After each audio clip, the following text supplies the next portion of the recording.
Bueno, mis amados bellos, vamos a comenzar la predicación del día de hoy, de este discipulado, y yo le quise llamar lleno de días. ¿Por qué le quise hablar de esta palabra? Porque creo que todos nosotros en algún momento nos vamos a confrontar en situaciones en las que familiares han partido a la presencia del Señor. Y muchas veces necesitamos entender qué significa esa palabra. Yo empecé como a analizarla, pedirle a Dios que me la mostrara, me la revelara. Y la expresión lleno de días en la Biblia, ¿qué se refiere lleno de días? ¿Muchos años? ¿A qué se refiere lleno de días? Así que le invito a que nos unamos en oración. Amado Padre que estás en los cielos, hoy nos acercamos a ti, delante de tu presencia, Señor, reconociendo nuestra fragilidad, reconociendo que somos polvo, reconociendo que sin ti no somos nada, Señor. Y anhelamos, Señor, impartido por tu palabra en esta hora, Señor, que tu palabra nos aliente, nos fortalezca, nos enseñe, nos ministre, nos ayude, nos sostenga, Señor, frente a tantas situaciones que muchas veces como cristianos enfrentamos, Señor.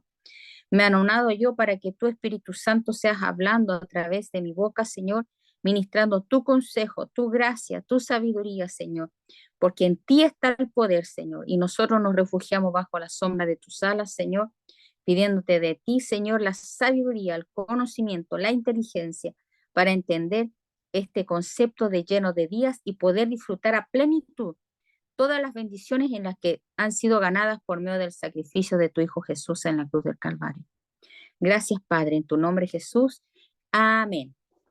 Bueno, la palabra lleno de días la encontré en Primera de Crónicas 29-28. Aquí está hablando del rey David, que dice, y murió en buena vejez, lleno de días. Y mire lo que se refiere lleno de días, en riquezas, en gloria, y reinó en su lugar Salomón, su hijo. O sea, está hablando de la proyección de su descendencia, ¿ya? Y busqué esa palabra saciar, o sea, lleno, y es la palabra sabea en el griego y significa saciado, en un sentido agradable, en un sentido de hastiado, completado, perfeccionado en algo. Entonces, Dios nos llamó tú naciste en el vientre de tu madre con un propósito, y ese propósito es que tú cumplas el diseño por la cual Dios te formó en el vientre de tu mamá, en la que tú te sientas saciado, o sea, completado, que algo ya se sació en tu vida. Esa es la palabra saciado. Y aquí vemos, por ejemplo, también en la Biblia, en Primera de Reyes 2, 10, 11, y durmió David con sus padres y fue sepultado en su ciudad. Los días que reinó David sobre Israel fueron 40 años, 7 años reinó en Hebrón y 33 años reinó en Jerusalén. O sea, si sacamos la cuenta, ¿cuántos años entonces vivió David? En 2 Samuel capítulo 5 nos dice que David era de 30 años cuando comenzó más 40, entonces David murió a los 70 años, ¿cierto? Nosotros ya sacamos el cálculo. ¿Cuántos años murió David? 70. Y dice la Biblia que en esos 70 años David cumplió su plenitud. A una edad muy corta, supuestamente para nosotros, ¿no? Pero dice que lleno de días.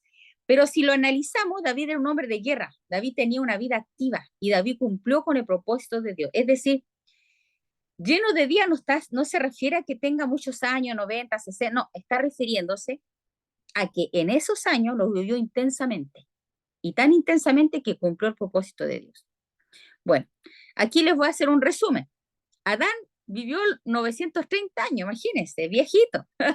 Seth 912, Matusalén 969, Lamec 777, Noé 950. Pero si ustedes se dan cuenta, después de que vino el arca, vino el diluvio, después de Noé, comenzó a bajar drásticamente la vida del ser humano en la tierra. ¿Por qué? Porque ya la parte atmosférica había cambiado. Recuérdense que en el arca de Noé se abrieron como dice la palabra, las fuentes de las aguas. En esos años quizás había un ambiente más ideal para el ser humano, quizás una mayor oxigenación, porque ustedes saben que lo que nos provoca a nosotros mayor largura de días es los telómeros que tenemos dentro de nuestro núcleo, en nuestro ADN, ¿cierto? El telómero, no sé si ustedes han escuchado esa expresión. Nosotros tenemos los telómeros y mientras más largos estén esos telómeros, significa que más años vamos a vivir.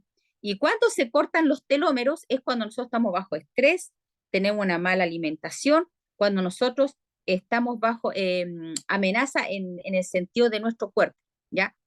Pero algo sucedió en esos años, después de Noé, que bajó los telómeros, que la gente empezó a morir más rápido, que Abraham llegó hasta los 175, ¿ya? Y acá en Salmo 90:10 nos dice, los días de nuestra edad son 70 años y si en los más robustos son 80 años.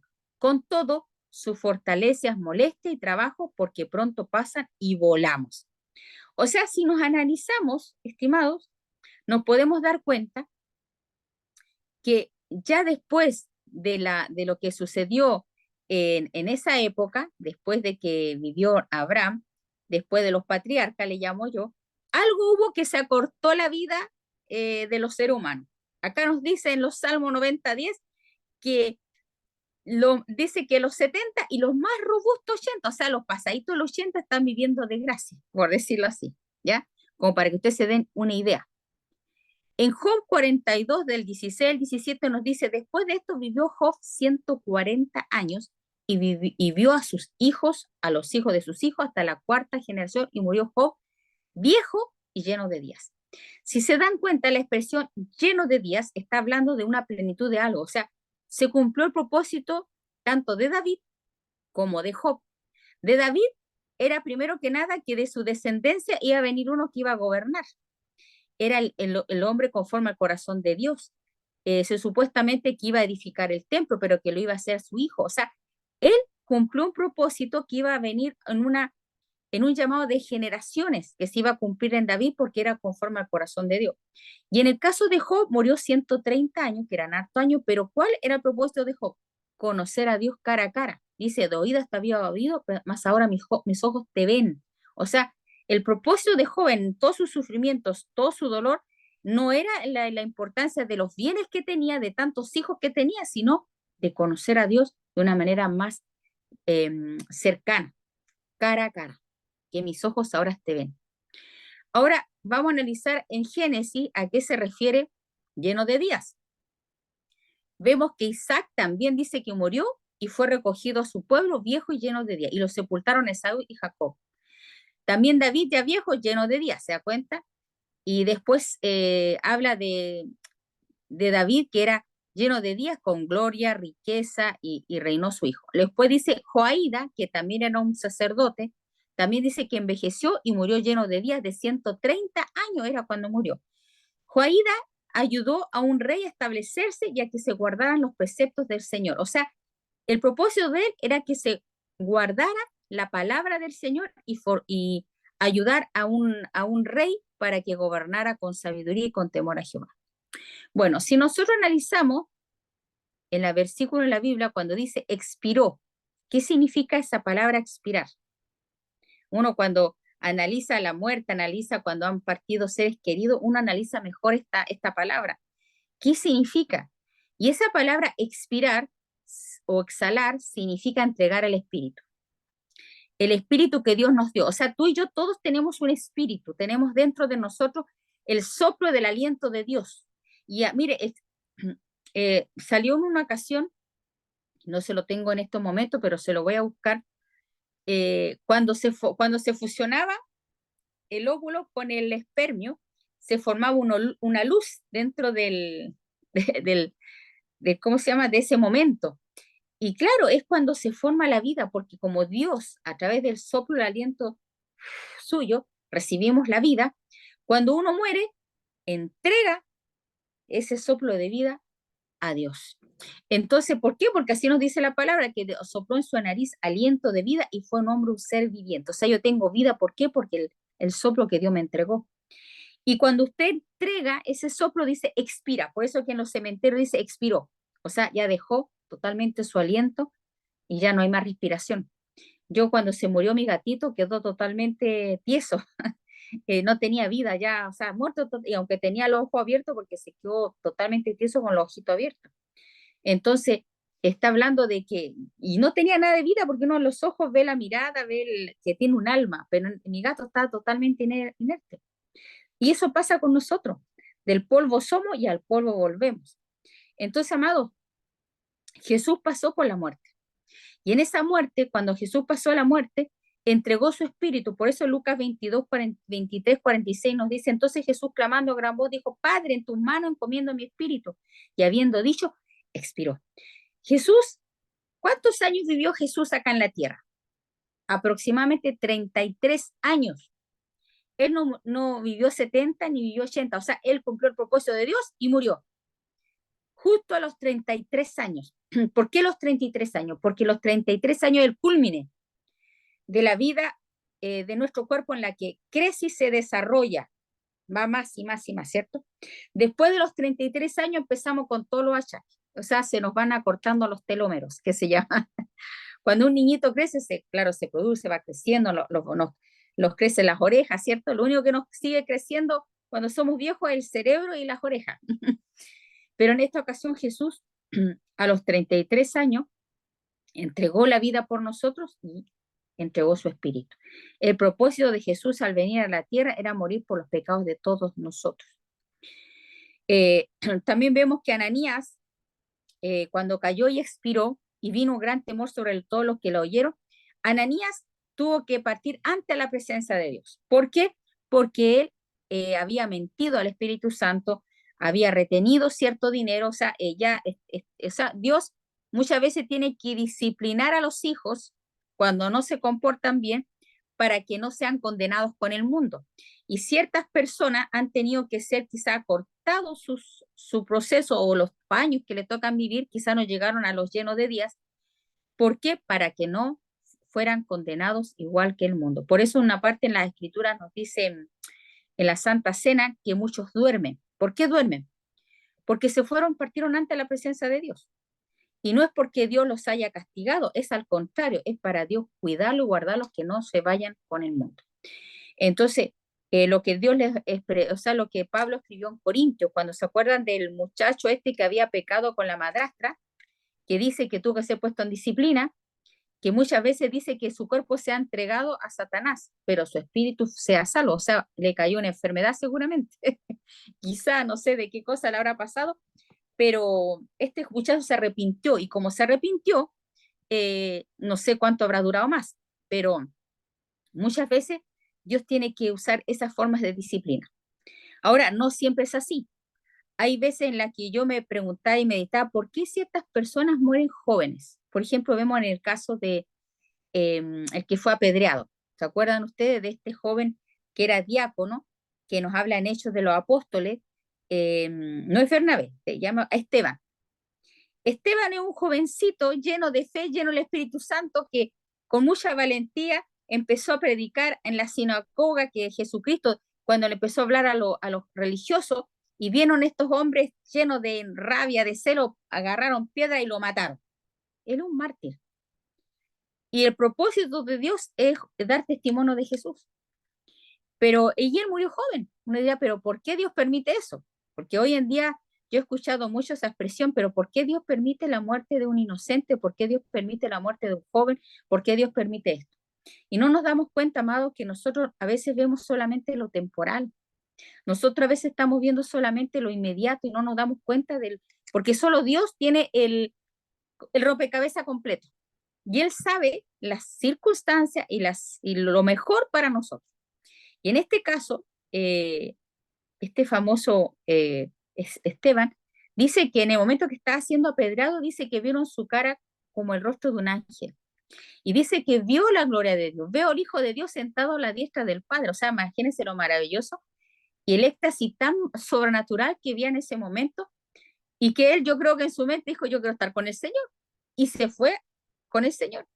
Como también vemos el caso, también yo conocí un testimonio de un jovencito que estaba ayudando a sus papás en un trabajo de estos de cavar como ¿cómo se puede decir? Cuando arreglan una tubería por debajo de tierra. Y creo que él estaba excavando y no se sabe si aspiró ese humo, pero era un joven muy consagrado, Dios, muy, muy consagrado al Señor, jovencito que amaba, ama a Dios.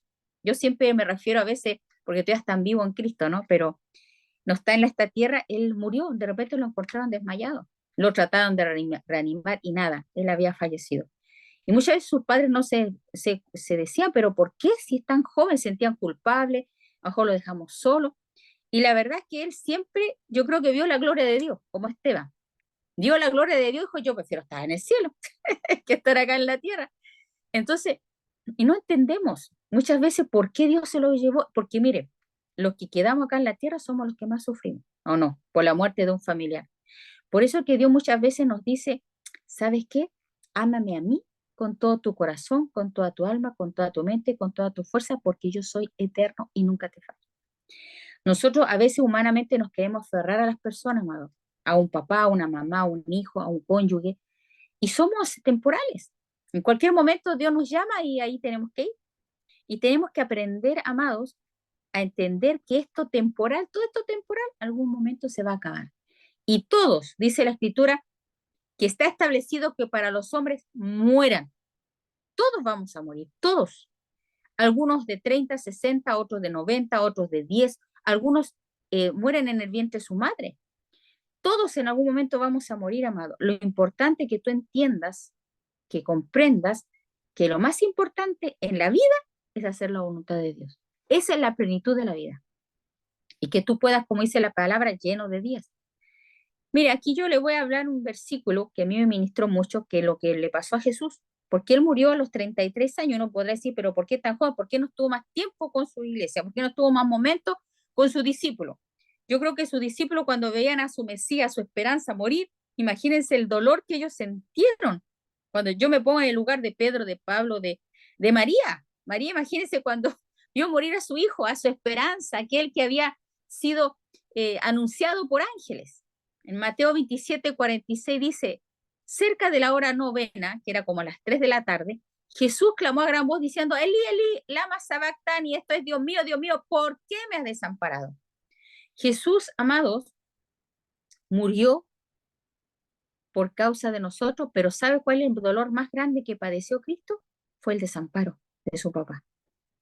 Y los otros decían, deja, veamos si viene Elías a librarle, más Jesús, habiendo otra vez clamado a gran voz, entregó el Espíritu.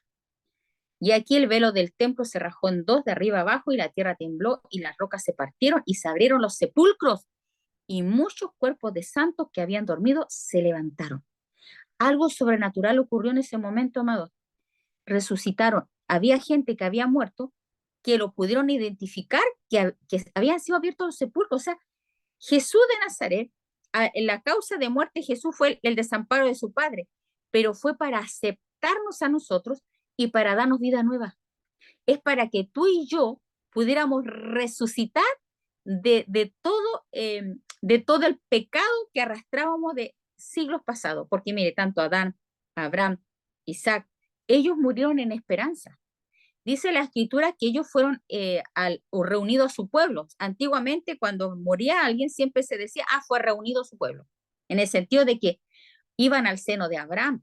El seno de Abraham, acuérdense, cuando habla Jesús de Lázaro y del rico, habla que el seno de Abraham y el infierno estaban juntos, pero solamente se separaban por un abismo. Un abismo tiene que haber sido algo, no sé, una apertura que los separaba, que no podían traspasarse del lado acá, pero sí podían verse y podrían escucharse. Si podían verse y escucharse es porque estaba cerca. Y en el seno de Abraham estaban todos aquellos que eran de la fe. Porque mire, justo por la fe vivirá. O sea, ¿quién es el que se salva? El de fe. No el que más santo, el que nunca peca, no, amado. Es el que tiene fe en Jesús de Nazaret, que él murió y resucitó por ti y por mí. Ellos tenían la salvación a través de la fe de Abraham, que el Señor le dio una promesa y le dijo, a través de esta simiente serán benditas todas las naciones de la tierra. La fe de Abel, cuando sacrificó a ese corderito, que era una simbología de Cristo, porque ellos veían a Cristo en el Antiguo Testamento, que había uno que, como le dijo Job, yo sé que mi Redentor vive y se levantará del polvo. ¿Qué significa? Si Job era uno de los más antiguos patriarcas del Antiguo Testamento, dijo, yo sé que mi Redentor vive, él me va a levantar del polvo de la tierra. Había una esperanza de resurrección. Esas palabras fueron direccionadas por el Espíritu Santo, que está en ti, que está en mí, y de todos sus hijos.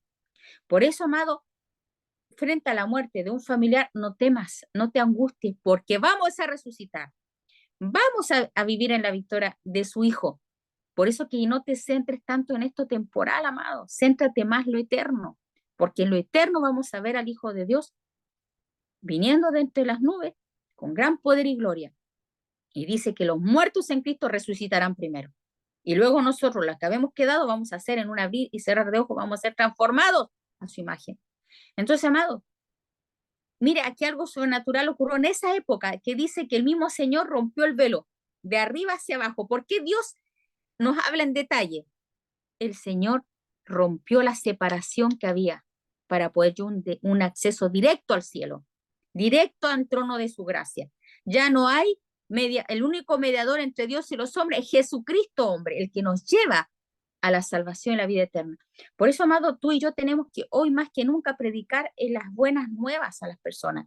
Cuando tú vayas a un funeral, cuando vayas a un nacimiento, donde tú vayas, proclama a Jesús de Nazaret, que es la esperanza de gloria, que no hay otro nombre de los hombres que podemos ser salvos, que Él es el camino, la verdad y la vida, y que nadie va al Padre si no es por Él.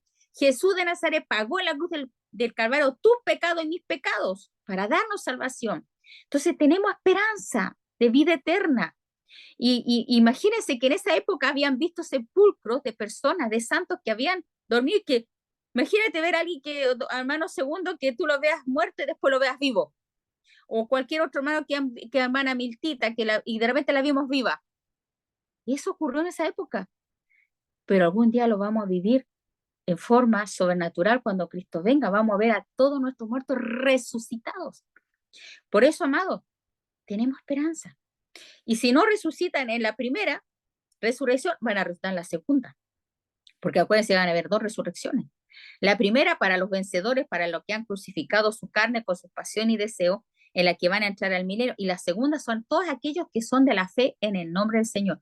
Todos aquellos personas que recibieron a Jesús por fe, que quizás fueron así como Ananías, pecaron, ¿cierto? Mintieron al Espíritu Santo, pero va a resucitar, aunque sea en la segunda resurrección. Bueno, Juan 5, 28, 29 dice, no os maravilléis de esto, porque vendrá ahora cuando todos los que están en los sepulcros oirán su voz. O sea, todos los muertos van a oír su voz, amado. Y los que hicieron lo bueno saldrán a resurrección de vida. ¿Quiénes hacen lo bueno? ¿Cuál es la buena obra que Dios nos habla? Porque acuérdense que Dios siempre nos habla no de una buena obra en la carne, no de una buena obra de hacer cosas sobrenaturales, que no. ¿Cuál es la obra que Dios quiere que tú hagas? Que creas en el Hijo de Dios. Esa es la obra que Dios quiere que tú le creas al Señor. Dice, y todos los que están en los sepulcros oirán su voz, y los que hicieron lo bueno saldrán a resurrección de vida, más los que hicieron lo malo a resurrección de condenación. Los que hicieron lo malo. Todas las personas que hicieron cosas incorrectas. Mire, yo sé que todos somos pecadores, amados, pero el que hace lo bueno, ¿quién es? El justo por la fe vivirá, y si retrocediere, no agradará a mi alma. Entonces, amado, lo que Dios quiere en este tiempo es que tú creas en Jesús, creas a su palabra, que lo busques, que lo ames, que comience a vivir una vida consagrada para Él, para Cristo Jesús, que es la resurrección de vida. Y Él es el que te va a resucitar en el día postrero. Por eso van a haber dos, la resurrección va a ocurrir igual, pero el problema es que algunos van a vivir eternamente condenados. Qué terrible. Ustedes han visto no sé si ustedes han leído la historia de Rico y Lázaro, pero el hombre el rico habla Padre Abraham. Si dice Padre Abraham es porque tenía una conciencia de que era un religioso. Y le dice que vivía con esplendidez, que vivía tomando, pero no tenía misericordia, no tenía amor, no vivía para Dios. Y él dice, le dice a Abraham, por favor, deja que yo vaya y le hable a mis hermanos, porque no quiero que vengan a parar este lugar de tormento, porque él vivía en un tormento con una llama que nunca se apaga. O sea, yo cuando empiezo a analizar el infierno digo, qué terrible, yo no quiero que ningún familiar se me vaya para allá. Y aunque se enojen conmigo, yo tengo que decirles la verdad. Mira, no, mira, tu virgencita, tus santitos te van a ir al infierno. Confía solo en Jesús de Nazaret. Él es el camino, la verdad y la vida. Aunque te enojes conmigo, te tengo que decir la verdad. Porque yo no quiero verte en el infierno. No quiero que estés ahí en un lago de fuego y azufre. Te amo, por eso te digo la verdad. Cuando usted ve una casa que se está incendiando, ¿qué hace? ¿Acaso no lo alerta? Lo dice, mira, se te está incendiando la casa. Oh, espera que se le incendie. No. Entonces tengo que decirle la verdad, aunque usted se enoje conmigo, aunque usted me diga lo que me diga, pero tengo que decirte la verdad. Tu religión no te va a salvar. Tus virgencitas no te van a salvar, aunque tú reces los rosarios, aunque tú vayas de rodillas ahí a la Virgen de Montserrat, lo que sea. No hay otra salvación dado a los hombres en que podamos ser salvos. Solamente Jesús de Nazaret, el Hijo del Dios vivo. Y Dios es celoso. Dios es celoso, Dios no comparte su gloria con nadie, dice la Biblia. Como dice en Éxodo 20, no te harás imagen ni ninguna semejanza de lo que esté arriba en los cielos. ¿Quién está? Jesús, los santos. Dios no quiere que te hagas imagen acá en tu mente, que lo adore en tu imagen, que le prendas velita. No, que, no, que vaya a estos asuntos de las brujas, que los santos. No, tienes que ir a Cristo, Jesús de Nazaret. Y nosotros estamos llamados para eso, amados, para ir y anunciar las buenas nuevas, que tu religión no te salva, Jesús de Nazaret que te salva. Y Él dice su palabra, ámame como en todo tu corazón, con toda tu alma, con toda tu mente, con todas tus fuerzas. Y a tu prójimo como a ti mismo. Ahí se resume tu cristiandad. Entonces, amado, ya es tiempo de volver el corazón a Dios. Ya es tiempo de hacer las obras que Dios quiere que hagamos. ¿Cuál es la obra que Dios quiere que hagamos? Que le creas, que confíes en su amor, que creas a su palabra, que lo busques con intensidad, porque sabe, amado, Él es el único que tiene poder de hacer los milagros. Nadie más. Bueno, la expresión lleno de días significa que tú cumples con el propósito de Dios por lo cual Dios te engendró y te creó. Y como dice en 2 Timoteo 4:6, y Pablo lo dijo, porque yo ya estoy para ser sacrificado. Pablo sabía que él tenía que pagar un precio por ser cristiano. Él iba a ser sacrificado, iba a ser muerto por la causa de Cristo. Y el tiempo de mi partido está cercano. Él ya lo discernía, ya estoy tiempo para irme. He peleado la buena batalla, he acabado la carrera. Amado, cuando tú llegas a Cristo, tú tienes una pelea y es una buena batalla, una buena batalla. ¿Sabes por qué? Porque el creer en el Señor, creer en su palabra, te va a dar vida eterna. Es una buena pelea. Si has entrado en otras batallas, en otras peleas y te ha ido mal, yo te voy a asegurar que la única pelea que es buena pelearla es la de la fe, es la de creer en su palabra, creer, he guardado la fe. Y esa es la pelea, amado, que tú y yo tenemos acá, en tu mente, en tu cerebro. He peleado la buena batalla. Por lo demás, me está guardada, ¿qué cosa? La corona de justicia. Usted va a tener una corona acá, amados, por creer en el Señor, creer en su palabra y guardar la fe. La fe que vence al mundo, todo lo que nació de Dios, vence al mundo. Y tú has nacido de nuevo por la fe, entonces sigue creyendo su palabra, sigue creyendo su promesa, que dice su palabra, que pondrá la mano sobre los enfermos y estos sanarán. Y yo lo hago hasta con mi propio cuerpo. Cuando me he estado con problemas de salud, que ustedes saben que le he tenido, pongo mis manos, digo, por tus llagas estoy sana, por tus llagas estoy sana, lo creo, lo recibo, no le creo el síntoma, creo tu palabra. Y eso me mantiene en fe. Confiesa lo que crees, no confieses derrota, confiesa su palabra, la cual Dios me dará el Señor, juez justo en aquel día. Es que tenemos un juez justo. Y como es justo, Él te va a dar conforme hayas hecho. Dice que su palabra, que Él no avergüenza a ninguno de cuanto en Él confía. Si confías en Dios, vas a actuar conforme a la confianza que tienes en Él. Y no solo a mí, sino a todo lo que aman su venida. Yo amo su venida. Usted siempre diga, Señor, yo amo tu venida. Ven, Señor Jesús. Anhelo tu reino sea establecido en toda la tierra, porque yo te amo y te anhelo. También nos dice en el Salmo 39:5, he aquí dista mis días término corto, y mi edad es como nada delante de ti, ciertamente es completa vanidad todo hombre que vive. Es que, amado, esto que tú vives es todo vano.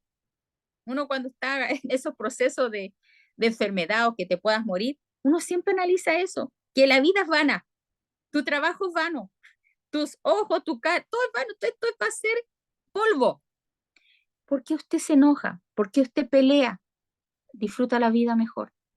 Vive en Cristo, gózate en el Señor y en el poder de su fuerza. Llénate de su amor, llénate de su presencia. Mire, Dios nos llama a tener vida y vida en abundancia. Jeremías 29:11 nos dice, porque yo sé muy bien los pensamientos que acerca de ti, pensamientos de bien y no de mal, para darte un final y esperanza.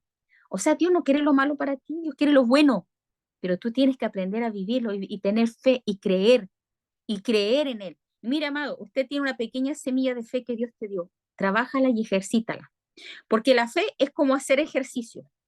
Si usted no ejercita esa fe, vas a ser todo flaco. Van a venir todos a pelear, van a encontrarte con gigantes. Y si usted no ejercita la fe, los gigantes te van a vencer. Como el pueblo de Israel. Acuérdese lo que le pasó al pueblo de Israel. Ay, Señor, que mira a los gigantes. Ellos tenían que haber obedecido. Dios, ¿qué le dijo? Toma la tierra y poséela. No le dijo nada que fueran a espiarla. Ellos por desobedientes fueron a espiarla y ahí los gigantes, ay, qué terrible.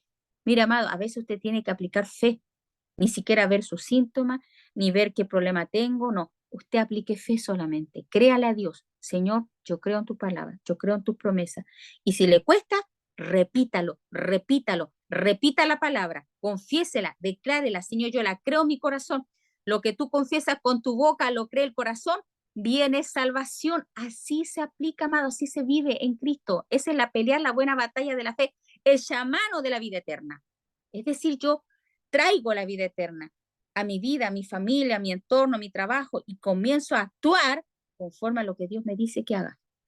Eso es fe. No es mucha. Mire, usted aquí no aplica nada de emoción y sentimentalismo. Usted tiene que aprender a vivir en fe y a creerle a Dios. Y para eso usted tiene que leer su palabra todos los días y hablar con el Espíritu Santo, porque usted no está solo, no está sola. Yo he dado el Espíritu Santo que te va a guiar a toda verdad. Si estás en un engaño, el que te va a llevar a la verdad es el Espíritu de Dios. Entonces entrégate, entrégate. Mire, Proverbio 16, 2, 3, todos los caminos del hombre son limpios en su propia opinión. Ah, yo hago las cosas como a mí me parece. Yo tengo esta religión y con esa religión me basta. Soy católica, apostólica, romana, soy testigo de Jehová, soy mormona o evangélica. Son religiones, pero Jehová pesa los espíritus. Encomienda a Jehová tus obras y tus pensamientos serán afirmados. Es decir, lo que Dios te llama en este tiempo, amado, si tú quieres disfrutar la vida, largura de días, morir con gozo, decir, ay, gracias Señor. Y yo me veía en una visión así, ¿eh? Aunque usted no lo crea. Yo en mi cama con todos mis nietos, mis hijos y adorando a Dios, alabando su nombre, exaltándole. Estaba alabando a Dios aquí y de repente me aparecía el rostro de mi Señor con sus manos abiertas y yo cantándole. Amado, qué bonito una muerte así, una muerte en la que tú estás adorando. Y eso experimentó hermano Juanito con su papá. Comenzaron a adorar, a adorar, a adorar. Bajó el poder del Espíritu Santo, porque aún para morirse necesitamos el poder del Espíritu de Dios, amado. Y nosotros nos tocó en una ocasión ministrar a una hermana que estaba muriendo por un cáncer. Y ella tenía miedo a morirse, mucho miedo. Y mi esposo empezó a darle palabras de resurrección, de resurrección. Vamos a resucitar, usted no está, no, esto no es solamente la vida realmente comienza cuando vivimos para Dios, en la muerte o en la vida. Y sabe usted que empezamos a adorar, y sabe que bajó una presencia tan linda, que vino los otros hermanos que estaban en el otro cuarto y comenzamos a adorar y al tiempo la hermana fallece. Ella se fue con un rostro resplandeciente, una cara que era como Esteban, un rostro resplandeciente, porque vio, yo creo, la cara del Señor, vinieron los ángeles a buscarla. Entonces, amado, no tengamos temor de la muerte. ¿Sabe qué? Encomienda al Señor tus obras y tus pensamientos serán afirmados. Dios es el que confirma tu corazón y todo tu ser. Mire, el famoso sabio Salomón escribió esto en Eclesiastés 12, 13, 14. El fin de todo el discurso oído es este, porque él habló de la vida, habló de las obras, habló de las riquezas, habló de todos esos aspectos. Pero ¿sabe qué? Él llegó a una conclusión. Teme a Dios y guarda su palabra, su mandamiento, porque eso es el todo del hombre. El todo del hombre, ¿qué cosa? Que le temas, que lo busques, que te llenes de su amor y que sabes qué cosa. Y dice, porque eso es el todo del hombre, porque Dios traerá toda obra a juicio. O sea, todo lo que tú hagas, si le faltaste respeto a tu papá, si no honraste a tus padres, si los gritaste, no sé, todas nuestras obras van a ser expuestas, van a venir a juicio con toda cosa encubierta. Si tú pecaste y ahí lo tenías guardadito en tu corazón, Dios te lo va a sacar a la luz, sea buena o sea mala. Entonces yo prefiero hacer cosas buenas que le agradan a Dios en secreto. Esto te lo hago para ti, Señor. Cosas buenas porque Dios me la va a mostrar en esa época. Y si yo he hecho cosas malas, se la confieso al tiro. Señor, perdóname, pequé en esto, Padre, perdóname, Señor, por haber chismeado, por ejemplo. Señor, perdóname, Padre, por haber hablado mal de mi hermano. Señor, perdóname. Yo, Señor, limpio mi boca. Pero póngase a cuenta hoy. No espere más adelante. Usted póngase al día con Dios, al día, al día. Porque todos los días pecamos, pues a veces malos pensamientos. Ay, Señor, perdóname. Tuve este pensamiento de, no sé, po, de avaricia en mi mente. Señor, perdóname. Pero póngase a cuenta, amado, con el Señor. Usted no sabe el día y la hora que va a morir. Hoy yo me enteré de la muerte de un jovencito que era un periodista de como de 40 años, el que hacía paisajes que hablan. Estaba en la casa de su mamá y de repente empezó a ahogarse y le dio un paro. Y yo digo, ¿cómo? Deportista, joven, lleno de vida, alegre, y de repente se muere. O sea, la muerte nos puede sorprender en cualquier momento, amado. ¿Estarás tú preparado para ese momento? Entonces, mejor manténgase al día con el Señor, porque usted no sabe el día que va a morir. Mire lo que nos dice en Hechos 17, 26, 28. Y de una sangre ha hecho todo el linaje de los hombres para que habiten sobre toda la faz de la tierra. Y les ha prefijado el orden de los tiempos. O sea, te ha dado un límite de tu habitación, un límite para que tú habites en este cuerpo de barro. ¿Para qué? ¿Por qué Dios te dio un límite? Para que busques a Dios. O sea, el propósito de la vida, ¿cuál es? Buscar a Dios. Y si en alguna manera podamos palparlo y hallarle, aunque ciertamente no está lejos de ninguno de nosotros. Dios no está lejos de ti, no importa la religión que estés, Dios no está lejos de ti, Dios quiere que lo busques. Y como dice Dios dice, no está lejos cada uno de nosotros, porque en Él vivimos y nos movemos y somos. O sea, tú en Dios vives, te mueves y eres. En Dios tú vives, te mueves y eres. Búscalo, porque Dios te dio ese aliento de vida, aunque unos se digan que son ateos, porque ¿sabe qué? A los agnósticos y a los ateos se le acaba el agnosticismo cuando se confrontan con la muerte, porque al único que podemos acudir es al Dios verdadero, al Rey de Reyes, al Señor de Señores, al que nos dio el aliento de vida, el Dios de la Biblia, como algunos de vuestros propios poetas también han dicho, porque linaje tuyo somos. Usted y yo somos linaje de Dios, amado, y Dios va a pedirte cuenta de todo lo que has hecho en los días de tu carne. ¿Qué hiciste? ¿Qué hiciste? ¿Cuánto amaste? ¿Cuánto perdonaste? ¿Cuánto pusiste por obra sus palabras, sus mandamientos? Y mire, y yo los quiero dejar con esta reflexión en el Salmo 138:8, que usted ore al Señor por eso. Jehová cumplirá su propósito en mí, y declárelo. Mi Señor cumplirá su propósito en mí, no importa por lo que tú estés viviendo, por las angustias que estés pasando, por las pruebas que puedas estar pasando en tu vida. Dios cumplirá su propósito en ti. Oh Jehová, es para siempre. No desampares la obra de tus manos. Señor, no me desampares. Yo soy obra de tus manos. Yo soy barro de vaso en tus manos. Tú me diste aliento de vida. Señor, hoy yo decido decirte a ti, Jesús de Nazaret, el Señor de mi vida. Porque así dice en Romanos 10:9-10, yo tengo que hacerlo Jesús Señor. Si tú quieres que algo venga a salvación, tú tienes que decirle, Jesús, tú eres mi Señor. Comienza a decirle eso a Dios, Señor, yo te hago el Señor de mi matrimonio, yo te hago el Señor de mi familia, yo te hago el Señor de mis hijos, yo te hago el Señor. Ya no quiero vivir según mis propios pensamientos, porque Dios te va a juzgar de esas cosas. Si tú eres padre, eres madre, Dios te va a juzgar de eso. Y a veces nos olvidamos que Dios es juez también. Bueno, en Efesios 1:11 dice, en Él también, habiendo recibido herencia, habiendo sido predestinado, tú fuiste predestinado según el propósito de aquel que realiza todas las cosas conforme al consejo de su voluntad. Amado, empieza a decirle hoy al Señor, Señor, yo fui predestinado para algo, quiero descubrirlo. Yo quiero descubrir para qué tú me creaste, por qué me pusiste en el vientre de mi madre, Señor. Yo quiero dar fruto para ti. Yo quiero cumplir el propósito y quiero morir lleno de días. Quiero morir con gozo, quiero morir habiendo hecho tu voluntad. No quiero morir, como se dice, haciendo puras embarradas. Mire, vamos a ver otro caso de un rey, el rey Josías. ¿Sabe que el rey Josías trajo un avivamiento a su nación? Ustedes escucharon el domingo pasado la prica que dio mi hijo sobre Manasés. Manasés fue un rey, pero malo, malo, malo, pero más malo que el nato, que llegó a sacrificar a sus hijos, imagínense, a Moloch, los quemó vivos. O sea, imagínense lo malo que era.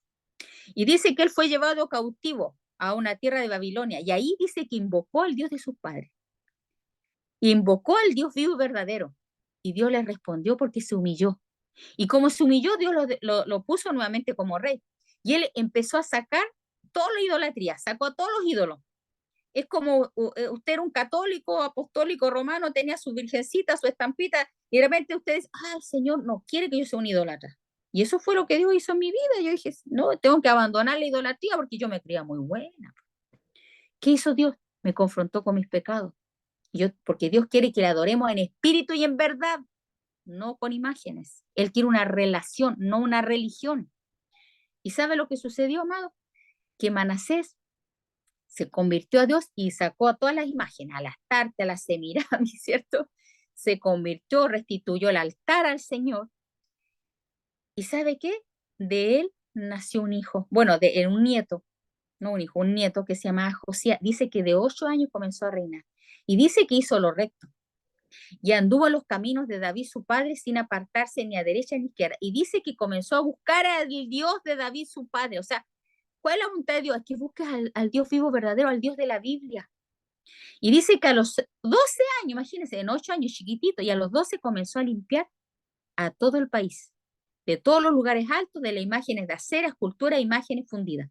Porque Dios no quiere idolatría, ningún tipo de idolatría, ni física ni espiritual en tu corazón. Tú tienes que deshacerte de los ídolos del corazón. Y a veces podemos tener un hijo, a un esposo, a tu trabajo como un ídolo, o al dinero como un ídolo.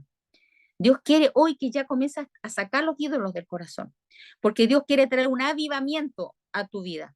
Dios quiere manifestar su reino, su poder, su grandeza. Y acá dice, después de estas cosas, luego de haber preparado Josías la casa de Jehová, Necao, rey de Egipto. Y ahora, ¿por qué quiero hablarles de Josías? Josías cumplió el propósito de traer un avivamiento y lo trajo, pero dice que nunca en Israel, desde los tiempos de los jueces, ni siquiera de los tiempos de Josué, cuando llegaban a la tierra prometida, se había hecho una Pascua tan maravillosa como lo hizo Josías. Y Josías dice que trajo un avivamiento tan grande que todo el pueblo estaba en victoria, porque él, al escuchar la ley del Señor, quiso hacer todo lo que ahí decía. Pero aquí cometió un error Josías, y yo por eso quiero hablarle a los cristianos, porque tú quizás estás haciendo las cosas bien, estás orando, estás ayunando, y trajiste un avivamiento a tu casa, pero hay algo que te equivocaste. Y acá yo se lo quiero mostrar. Después de estas cosas, luego de haber reparado Josías la casa de Jehová, es decir, la iglesia, o sea, era un buen pastor, un gran siervo de Dios, Necao, rey de Egipto, que habla del simbolismo de Satanás, subió para hacer guerra en Carquemi junto al Éufrates, y salió Josías contra él. Y Necao le envió mensajero diciendo, ¿qué tengo yo contigo, rey de Judá? Yo no vengo contra ti hoy, sino contra la casa que me hace la guerra. Y Dios me ha dicho que me apresure.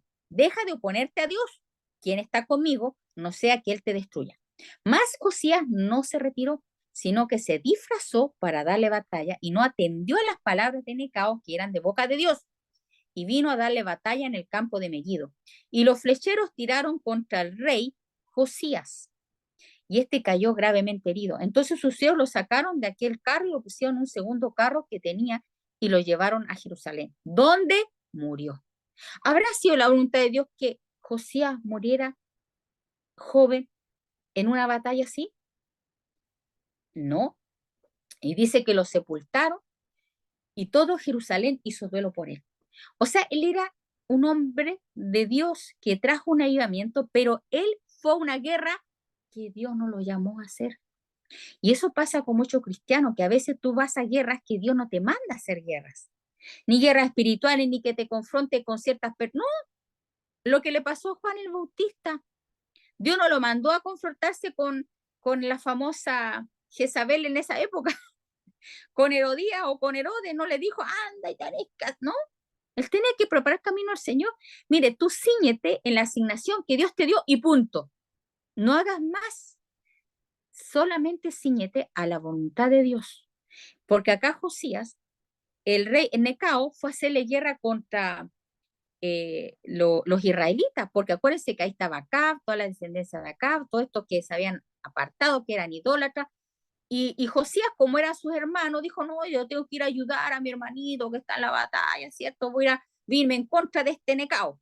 Total, Dios está conmigo. Sí, Dios está contigo, pero no tienes que ir a hacerle la guerra a alguien la que Dios mandó, porque mire, Jerusalén tenía que pasar por ese dolor, por decirlo así, para que se limpiara, porque el pecado es lo que nos hace sufrir. Entonces, amados, a veces nosotros le echamos la culpa a Dios de cosas y de errores que nosotros cometemos.